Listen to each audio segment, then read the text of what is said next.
budaya Rahayu. Berbicara tentang kemenyan, wah, di masyarakat kita ini sekarang ini elok. Sebab terkadang ketika orang membaui atau mencium aroma menyan, itu langsung pikirannya itu kemana-mana, langsung imajinasinya itu yang seram-seram. Entah proses apa ini. Dan terkadang juga lucunya, ketika orang membakar kemenyan, kemudian membaui, terkadang ada loh langsung dicap musyrik. Padahal mereka nggak tahu apa sih maksudnya seseorang membakar kemenyan itu. Memang kemenyan terkesan berdekatan sekali dengan hal-hal mistis. Ya, sebab kemenyan sendiri itu dipakai menjadi sarana untuk doa, baik doa untuk selamatan, baik doa untuk sebuah syukuran, juga doa-doa untuk memohon pada Tuhan yang Maha Kuasa. Sebab kemenyan adalah sarana wewangian. Konon bahwa malaikat itu senang dengan aroma wangi-wangian. Malaikat gak suka bau-bau busuk. Masa malaikat bau busuk, ya kan? Nah, kemenyan tidak hanya di Indonesia, di Timur Tengah, Mesir, Mekah juga mengenal kemenyan, Palestina mengenal kemenyan. Bahkan di Mesir, kemenyan itu dipakai untuk persiapan untuk membuat mumi. Dan jangan salah, kemenyan itu sangat bermanfaat untuk kesehatan. Yang jelas, ketika orang berdoa itu menjadi satu kayak aromaterapi, bisa lebih kusuk. Nah, karena sering dipakai untuk menciptakan suasana kusuk, maka banyak para spiritual, para dukun juga memanfaatkan hal itu untuk berdoa. Sangat aneh jika ada orang mengatakan bahwa kemenyan ini ibarat berdekatan dengan makhluk astral lain, berdekatan dengan setan, iblis. Ini hal yang aneh. Namun bagaimana penjelasan tentang kemenyan itu sendiri? Berikut.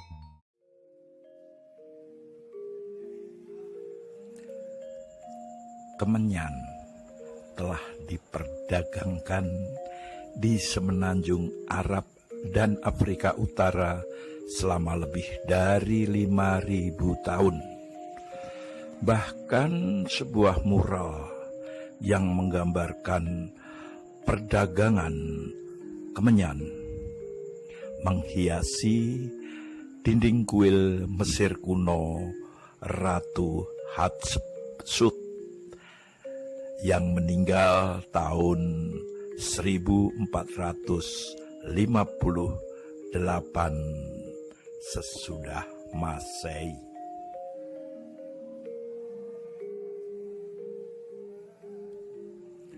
Barus yang sejak abad-abad ini, kira-kira sejak 5 abad, sudah disinggahi oleh perahu-perahu layar antar benua sebagai pelabuhan pengekspor kemenyan dan kamper atau kapur barus. Lewat cerita turun-temurun, masyarakat Tapanuli percaya kemenyan itu dibawa dari Pelabuhan Barus yang dulu pernah menjadi pelabuhan besar menuju Timur Tengah hingga ke Bethlehem. Di berbagai daerah penyebutannya berbeda, yaitu Kemenjen dalam bahasa Pakpak Dairi, Keminjen dalam bahasa Karo, dan Menyan dalam bahasa Jawa.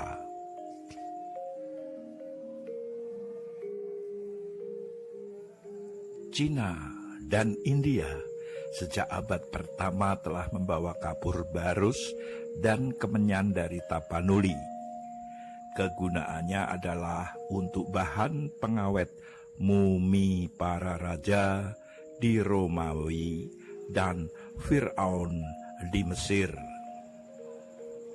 Disebutkan pada masa itu hingga beberapa abad kemudian, kemenyan dan kapur barus asal Tapanuli ini tergolong barang mahal yang nilainya lebih tinggi daripada emas.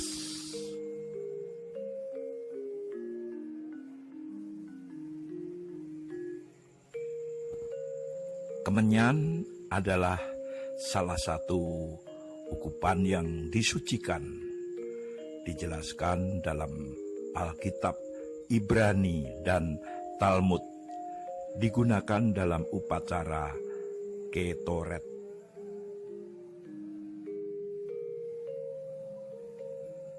Kemenyan diperkenalkan kembali ke Eropa oleh tentara salib yang dinamakan Frankis. Meskipun nama Frankis mengacu pada kualitas, tetapi bukan dengan para Frank itu sendiri.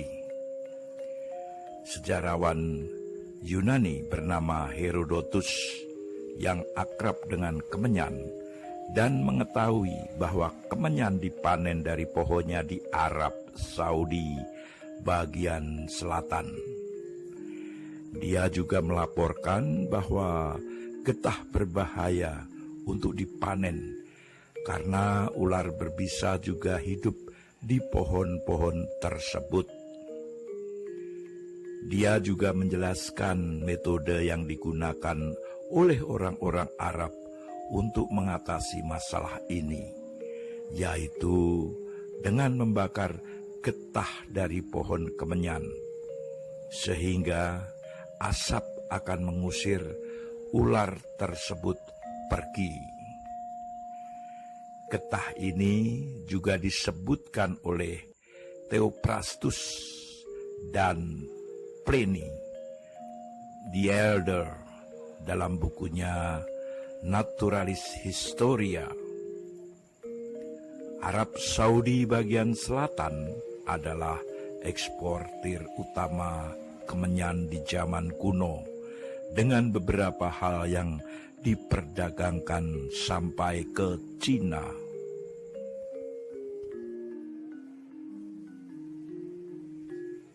Pohon yang menghasilkan obat ini secara umum dapat dibandingkan dengan pohon pinus. Batangnya yang berlekuk seperti kapak, di mana getahnya mengalir keluar, dan ketika mengeras berubah menjadi kemenyan yang dikumpulkan dan dibuat menjadi gumpalan.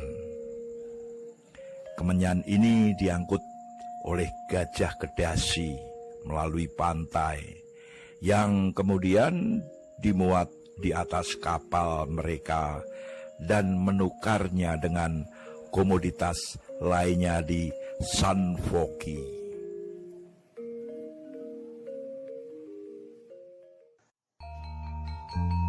Tambah paham kan tentang kemenyan?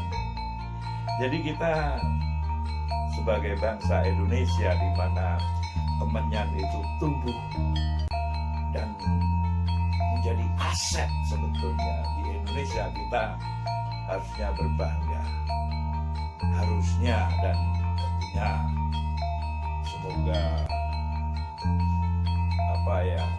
semoga pandangan dan semoga kemenyan itu bisa mewarnai aroma udara negeri ini seperti halnya zaman dahulu kala.